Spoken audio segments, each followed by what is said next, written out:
যাত্রাপথ বোঝেন? আমরা 24 ঘন্টা যাত্রা পথে, আমাদের যাত্রা চলমান। যেদিন থেকে জমিনে পা রাখছি, মার পেটের থেকে যেদিন থেকে আসছি, ওই দিন থেকে আমাদের যাত্রা চলমান। আমরা সবাই যাত্রী। আমরা ঘুমাই, আমাদের যাত্রা থামে না। আমরা থামি, তারপরও আমাদের যাত্রা থামে না। আমরা উদাসীন হই, আমাদের যাত্রা থামে না। আমরা কবরের যাত্রী সবাই, মৌতের যাত্রী সবাই, আখেরাতের যাত্রী সবাই। দুনিয়ার কোনো মেশিন নাই, কোনো টেকনোলজি এখনো আসে নাই যে আমার যাত্রাকে প্রতিরোধ করবে। সত্য এটাই মাইনা নেন। যদিও মন মানতে চাবে না, যুবকের যৌবন মানতে চাবে না, শিক্ষিতদের শিক্ষা মানতে চাবে না। আজকাল আমাদের সমাজের হাজারো শ্রেণীর মানুষ আছে, এটা মানতে চাবে না। কিন্তু সত্য এটাই, যাত্রার গতিরোধ করা যায় না। যদি গতিরোধ করা যাইত, তাহলে ফিরোজ শাহীকে এই গানে কোনোদিন জান দিতে হতো না। নিজের হাতের লেখা আর নিজের গাওয়া 1 মিনিটের নাই ভরসা, আর এই গানের ভিতরেই তাকে জান কোনোদিন দিতে হতো না। আল্লাহ কোনোদিন সত্যায়িত করতেন না। বিধায় আমাদের গতি রোধ করা যাবে না। চলে যাব, গন্তব্যে পৌঁছবো। এই জন্য আমি একটু পিছের থেকে নিয়ে যেতেছি আপনাদেরকে। দুটা জিনিস আমাদের ভাবা উচিত, অতি সত্তর ভাবা উচিত। কেননা কার যাত্রা কখন শেষ হবে কেউ জানে না। এই জন্য আল্লাহ কিন্তু সতর্ক করছেন আমাদেরকে। যদি না করতেন তাহলে আঙ্গুল আমরা উঠাইতে পারতাম যে আপনি আমাদেরকে সতর্ক করেন নাই। যুবকদেরকে আগে সতর্ক করছেন, শাবাব লা ইয়াক্তারুকা শাবাব। যুবক, যৌবনের তরঙ্গ বা জোয়ার তোমাকে যেন বিমুখ না করে। কাম্মিন শাব সাবাকাকা ইলাল মাউত। কত যুবককে তো আমরা যৌবন সহ কবরের কোলে শোয়াই দিই। আর মানুষকে শুধু আল্লাহ চিন্তা ক্ষমতা দিচ্ছেন এটা না, আবার চিন্তা ক্ষমতার মূল্যায়নও দিচ্ছেন। যদি সেই চিন্তা ক্ষমতাটা সঠিক হয়।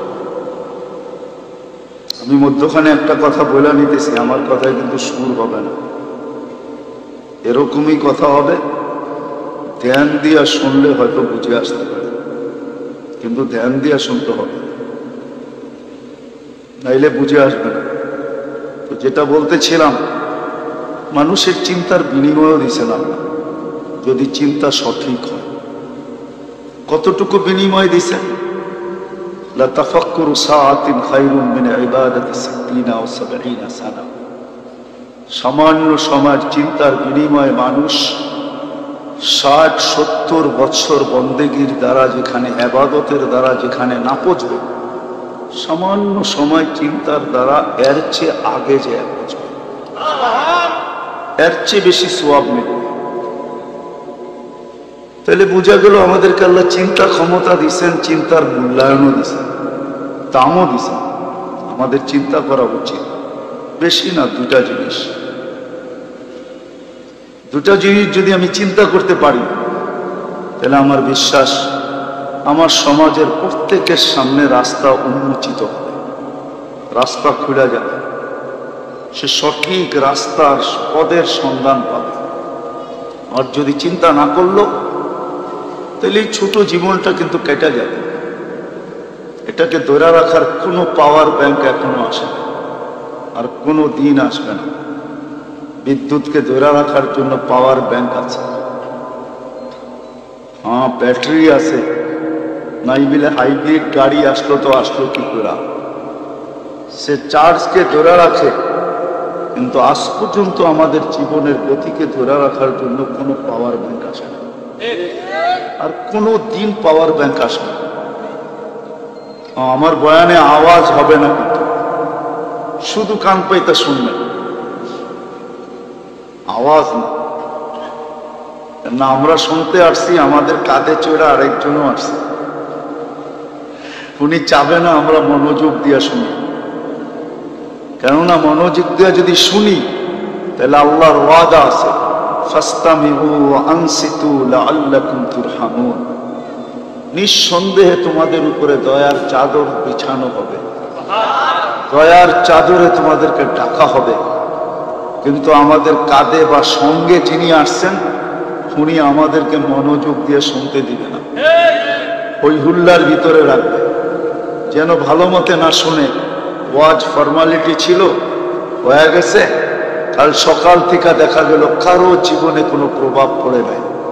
আর এইভাবে যদি ওয়াজ চলতে থাকে সারা জীবন, আর জীবনের উপরে যদি প্রভাব না পড়ে, তাহলে আমি হারা যাব, আমার দুশ্মন জিতা যাবে। এই জন্য চুপচাপ মনোযোগ সহকারে শোনো। তো যেটা বুঝাইতেছিলাম যে জীবনকে ধরে রাখার কোনো সুযোগ নাই। এই ছোট জীবনটা কেটে যাবে, কেটে যাবে সত্য।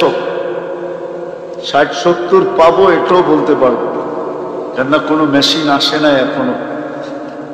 আর আমার বিশ্বাস কোনোদিন এই মেশিন আসবে না যে মানুষের গায়ে লাগাবে বা মানুষের কোনো জিনিস টেস্ট করবে আর প্যাথোলজি সেন্টারওয়ালারা বলে দিবে তুমি এতদিন বাঁচবে, ওই দিন তুমি মারা যাবে। এরকম কোনো মেশিন এখনো আসে না, এরকম কোনো মেশিন কোনোদিন আসবে না। বিদায় আমাদের দুটা জিনিস ভাবা উচিত, নাইলে ছোট জীবনটা কেটে যাবে। আমি গন্তব্যে পৌঁছে যাব, কেন আমরা এখন যাত্রা পথে। যে রমজানটা আমাদের মাত্র 21 দিন আগে চলে গেল, আজকে মনে হয় 21 তারিখ শাওয়ালে, 21 দিন আগে যে রোজাটা চলে গেল, এই রোজাটাও আমরা নবীজির কারণে পেয়েছি, নাহলে কোনোদিন পাইতাম না। কোন উম্মতের রোজা এরকম তাৎপর্যময় ছিল না। রোজা ছিল বটে, কিন্তু এরকম রোজা ছিল না যে সমস্ত ইবাদত এক কাতারে দাঁড়ায়া যাবে, যা করবে ফরজের সমমান পাবে, ফরজের সমান সওয়াব পাবে। এটা কোনো উম্মতের জন্য ছিল না। ফরজ 70 গুণ বাড়ায়া দেওয়া হচ্ছে, এক মাসকে 70 মাস বানায়া দেওয়া হচ্ছে। এই জন্য তো আমি বলতে বাধ্য যে আমার জাতি যদি এক মাস কমর কাছা দিয়ে ইবাদত করত, আর এই মাসটা চলে যাওয়ার পরে যদি আল্লাহকে বলতো, আল্লাহ এক মাস তো 70 মাস ছিল, এক মাস তো আমি কমর কাছা দিয়ে ইবাদত করলাম, বৎসর তো 12 মাসে, আমার 70 থেকে যদি 12 বাদও দিয়া দেন, তারপরে তো 58 মাসের ইবাদত আমার কাছে জমা আছে। এই কথা তো বুক ফুলায় বলতে পারতো। আল্লাহ তো এতটুক দিয়ে যথেষ্ট করেন নাই যে 70 দিয়ে আল্লাহ যথেষ্ট করে দিচ্ছেন। না না, 70 দিয়েও আল্লাহ ভাবছেন বন্ধুর উম্মতকে দিলাম তো কতটুকু দিলাম, মাত্র 70। বন্ধু যদি আঙ্গুল উঠায় বসে, প্রশ্ন করে বসে যে এটা আমার উম্মতকে কি দিলেন, এই জন্য প্রশ্নের আর আঙ্গুলের আগেই আল্লাহ ঘোষণা দিচ্ছেন লাইলাতুল কদরি খায়রুম মিন আলফি শাহর। বন্ধু উম্মতকে বলে দেন আরো 1000 মাস যোগ করে নিতে। 70 মাস আরো 1000 মাস কার কারণে পেয়েছেন আপনি? মুহাম্মদুর রাসূলুল্লাহ সাল্লাল্লাহু আলাইহি ওয়াসাল্লামের কারণে। প্রত্যেকটা জিনিস যেটা আপনি আর আমি পাইছি, হায় হায়, বয়সও যে পাইছি কম, এটা নবীজির কারণে পাইছি। আপনি বললেন কম বয়স পাইলাম, এটা আবার প্রশংসার পাত্র হয় কি করে? 1000 বছর হইলে না প্রশংসা করতাম। আমি বলবো না, আপনি ভুল বুঝতেছেন। কম পাইছেন, এটাই ভালোবাসার পরিচয়। ভালোবাসার পাত্রকে বেশি দিন খাটানো হয় না, বেশি সময় পরিশ্রম করানো হয় না, মাথার গাম পায়ে ঝরানো হয় না। 1000 বছর দিলে 1000 বছর খাটতে হতো, মাথার গাম পায়ে ফেলতে হতো। ভালোবাসার পরিচয় এই জন্য 60-70 বছর বয়স দিয়েছেন যে এদেরকে আমি বেশি খাটাইতে চাই না, শুধু জমিনে যাবে আর পাউটা লাগায় আমার কাছে চলে আসবে, এরা যেন পরিশ্রম বেশি না করে। এই জন্য 60-70 বছর বয়স দিয়েছেন। আরো একটা প্রমাণ দেই, 60-70 বছর দিয়েও আল্লাহ ভাবতেছেন এরা যদি প্রশ্ন করে যে এটা আবার কি ভালোবাসার পরিচয় হলো, 70 বছরই তো খাটতে হলো, আল্লাহ 2 পর্বে আবার কমায়া দিছেন। যতক্ষণ পর্যন্ত আমাদের সন্তান প্রাপ্ত বয়স্ক না হয়, ততদিন পর্যন্ত কলম তার বিরুদ্ধে চলে না। 15 বছর মাপ, আমাদেরটাও মাপ ছিল যখন আমরা প্রাপ্ত বয়স্ক হই নাই, আমাদের বাচ্চাদেরটাও মাপ যতক্ষণ পর্যন্ত প্রাপ্ত বয়স্ক না হবে। এই 15 বছর মাপ, তাইলে 60-এর থেকে 15 গেলে আর থাকবে 45, অথবা থাকবে 70-এর থেকে 55। তারপর আল্লাহ ভাবতেছেন এটাও যদি প্রশ্ন করে যে বেশি হয়ে গেল, তা আল্লাহ আবার মাফ করছেন। 24 ঘন্টায় তুমি যতক্ষণ ঘুমায়া থাকবে কলম তোমার বিরুদ্ধে যাবে না। আমাদের জান্নাতের ছাদ হবে আল্লাহর আরশ। এই উম্মতের জান্নাতের ছাদ আল্লাহর আরশ হবে। যখনই দেখতে মনে যাবে দরজা খুলবে আর আল্লাহকে দেখবে। প্রতি শুক্রবারে আল্লাহ দাওয়াত খাওয়াবে আমাদেরকে। প্রতি শুক্রবারে আল্লাহর দাওয়াত হবে। আমাদের জান্নাতে পাক হবে না ওই দিন। ওই দিন তো আল্লাহর দাওয়াত দিয়ে আমাদের পেট পড়বে। কোন বাবরচি দিয়ে আল্লাহ পাক করবে না, কুদরত দিয়া পাক করবে। আইটেম না জানি কত কুঠি হবে, আমি জানি না কত মজাদার হবে, আল্লাহই জানে কিরকম হবে। ওই দিন গেলেই বোঝা যাবে। শুধু দাওয়াত খাওয়াবে না, আল্লাহ পোশাক পরাবে। যেই পোশাক জান্নাতের ভিতরে অদ্বিতীয় হবে, আর এরকম পোশাক হবে না। আল্লাহ পরাবে প্রতি শুক্রবারে। সবাইকে আল্লাহ আতর সুগরা পারফিউম দিবে। ওই পারফিউম জান্নাতের কোথাও পাওয়া যাবে না। এরকম পারফিউম লাগায়া দিবে। প্রতি শুক্রবারে আমাদের প্লাস্টিক সার্জারি হবে, রূপ চেঞ্জ হবে। বাজারে যাবে, নারী আলাদা পুরুষ আলাদা, রূপের ছবি থাকবে, নিচে লেখা থাকবে তোমার পছন্দ হইলে তোমার ভিতরে স্থানান্তর হতে পারে। পছন্দ হবে ওরকম চেহারা হয়ে যাবে। যদি প্রশ্ন করেন যে আমার স্ত্রী আমাকে কি করে চিনবে, সে যদি চেঞ্জ হয় তো আমি কি করে চিনব? এই জন্যই তো ব্লুটুথ আর শেয়ার হিট দুনিয়াতেই আল্লাহ দিয়া দিছেন, আমাদেরকে চিনায়া দিছেন। এইখানে চেঞ্জ হবে, ওইখানে চলে যাবে, ওইখানে চেঞ্জ হবে ব্লুটুথে, এইখানে চলে আসবে, একজন আরেকজনকে চিনা ফেলবে। কোনো অসুবিধা হবে না, বাহির হয়ে আঙ্গুল ধরা জান্নাতে চলে যাবে। আল্লাহ বানায় রাখছেন, জান্নাতের সৈকতও রাখছেন, আল্লাহ সৈকতও রাখছেন। শুধু বাংলাদেশে সৈকত আছে এমন না, দুনিয়াতে সৈকত আছে এমন না, জান্নাতেও সৈকত বানায় রাখছেন আল্লাহ। দুটা সৈকত আছে জান্নাতে, একটার নাম বাইদাজ, একটার নাম বাইদা। আজকে তো সৈকতে যে বেশি তাকাইলে জুতোও দেখা আসতে হয়, ঠিক না? কি বলে বন্দরের যুবকরা, বেশি তাকাইলে যুবক জুতা দেখতে হয় না, ঠিক না? তার একবার টাকা সাইজ, ঠিক না? ওইখানে তাকাইতে দেরি, বুকে লাগতে দেরি হবে না, আল্লাহ বানায় রেখা দিছে। এক এক লেহেঙ্গার ঘের 3 কিলোমিটার হবে। লেহেঙ্গা যখন ঘুরাবে 3 কিলোমিটার পর্যন্ত ফুলাও।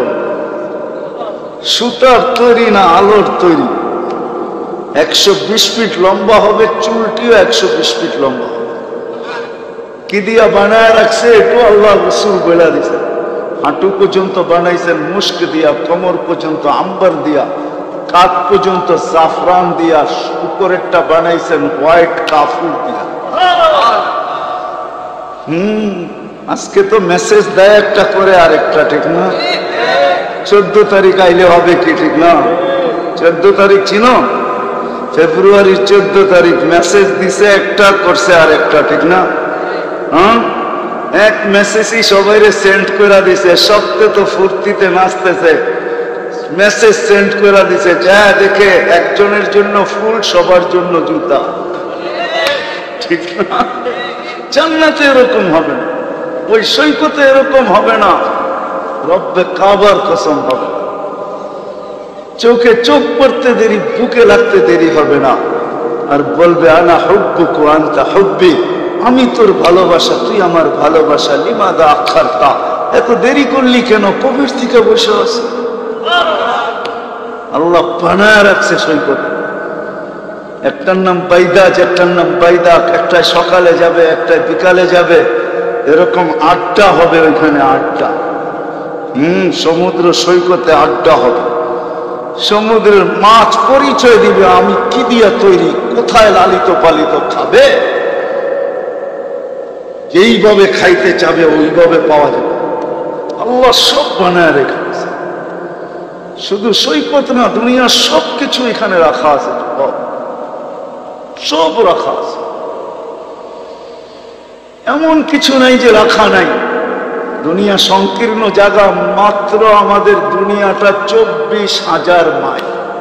আমাদের দুনিয়ার গ্লুপটা ফুটবলটা মাত্র 24,000 ভাগ, 67 ভাগ পানি, 33 ভাগ স্থল, এর ভিতরে 800 কোটি মানুষ বর্তমানে। মানুষ তার আশা পুরা করবে তো করবে কি করে? এটা তো সবার মাঝে বন্টিত। আর দুনিয়া মাকসুম, বানানেওয়ালা আল্লাহ বলে দিয়েছেন এটা বন্টিত। এখানে আশা পূরণ হবে না, পূরণ তো হবে ওইখানে জান্নাতে যাওয়ার পরে, যেটা নবীজির সুবাদে আমরা পাবো। ওই জান্নাতে আশা পুরা হবে। মা তাস্তা চাবে। তুমি বলবে ডিস্কো হবে, হ্যাঁ ডিস্কো হবে। দুনিয়ার ডিস্কোর মতো না। দুনিয়ার ডিস্কোতে তো লাইটিং হয় লাইট থেকে, আর ওইখানে ডিস্কোতে লাইটিং হবে পায়ের ঝংকার থেকে। এক এক ঝংকারে এক এক লক্ষ কালার বাহির হবে, এক এক নুপুরের ঝংকার থেকে, 2 পায়ের থেকে 2 লক্ষ কালার বাহির হবে। টানা 40 বৎসর ডান্স চলতে থাকবে। এই 40 বৎসরে একবারও এক কালার দ্বিতীয়বার আসবে। শুধু ডান্স না, সিঙ্গার রাখা আছে। যুবক, তোমার চেয়ে বড় সিঙ্গার কে হবে? তোমাকেই তো গলার আওয়াজ যেটা আল্লাহ জান্নাতে যাওয়ার সময় দিবে। আল্লাহ রসুল নিজেই বলছে, সৌতা দাউদ আলাইহিস সালামের গলা